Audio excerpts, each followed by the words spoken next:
Fotech's new perimeter security system utilises the very latest in optical fibre sensing technology, literally capturing sound at the speed of light. We have a system in the fibre which allows us to measure vibration or to measure temperature. The system responds to vibration along the entire length of the fibre, and it also will allow you to pinpoint the source of that vibration to within 1 or 2 metres.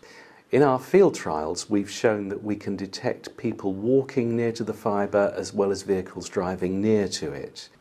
In the event that the source is moving, then we can actually track the progress and give the direction of that movement. Once the Helios system has detected a disturbance, it will relay some key information regarding this disturbance to the end user of interest.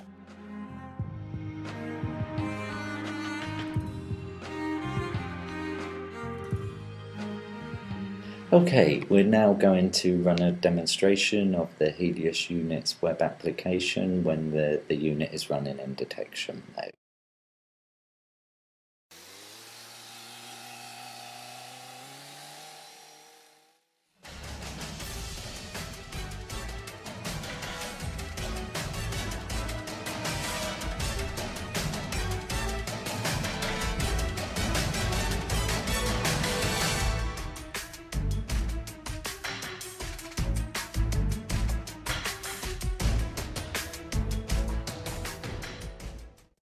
This trajectory here relate to vehicle 1. As I said earlier, there's a very linear trajectory through the sound field indicating that the vehicle at all times was travelling at a constant velocity. Vehicle 2's trajectory, this one here, are non-linear in fashion.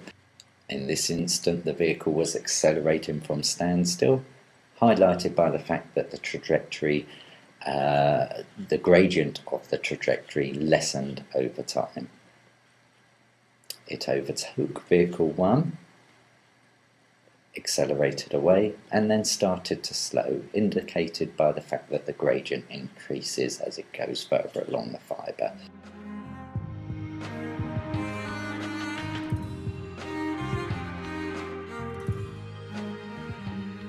If we're looking at many people simultaneously crossing a boundary, then you have a situation where you can detect each of those independently and track each event as it moves or each person going along the barrier.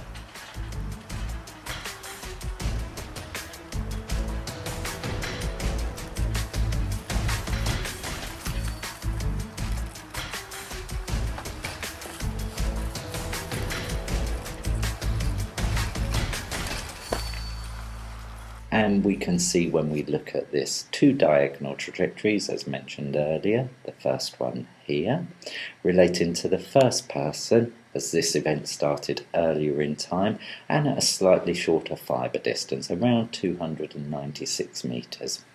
The second diagonal trajectory, this one here, starts at a slightly later time as can be seen and slightly further down the fibre, approximately 302 metres. If we look to the top in the fibre sound field and we click on the rightmost bubble indicated on the fibre shot, we will see that a pop-up box comes up that gives us the event time and fibre location, which is actually 6 minutes past 7 and 316 metres. These 2 more intense indicators in the sound field relate to each person climbing over the fence. The first one, obviously, the first person climbing over the fence. The second one relating to the second person climbing over the fence. If we return to our web application and we choose to view recent events, we get a pop-up window appear here that lists all of the events detected through the recent demonstration. This is actually a very nice example of a time history here.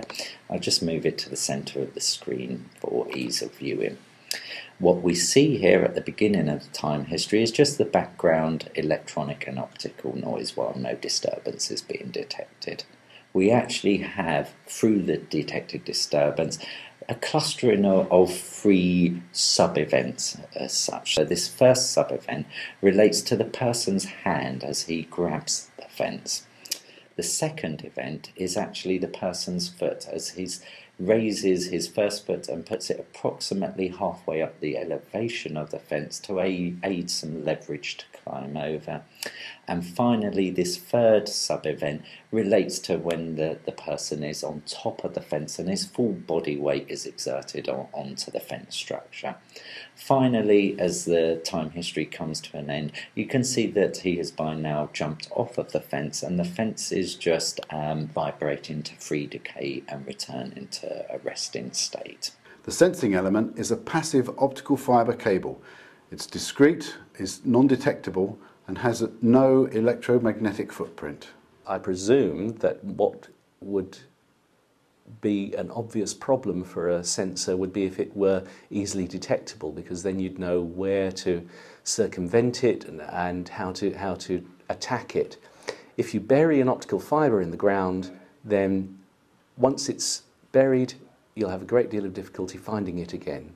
The system it can be very hard to detect because it's a dielectric material. The cable can be completely free of metal, and so there's no simple way to differentiate between the fibre cable and the ground that's surrounding it.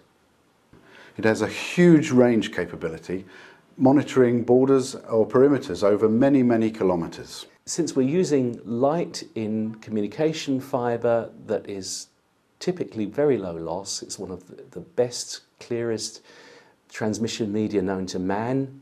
You can put light into the fibre and get it going many kilometres, and with sensitive detectors, the tiny amount of backscatter that is generated by the forward travelling light can be detected back at the launch end.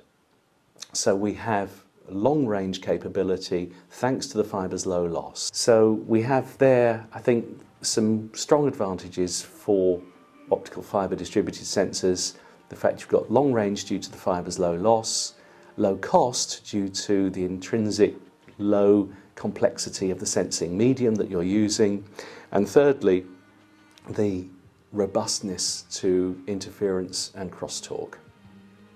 So the Helios system delivers a dynamic, real-time acoustic surveillance system.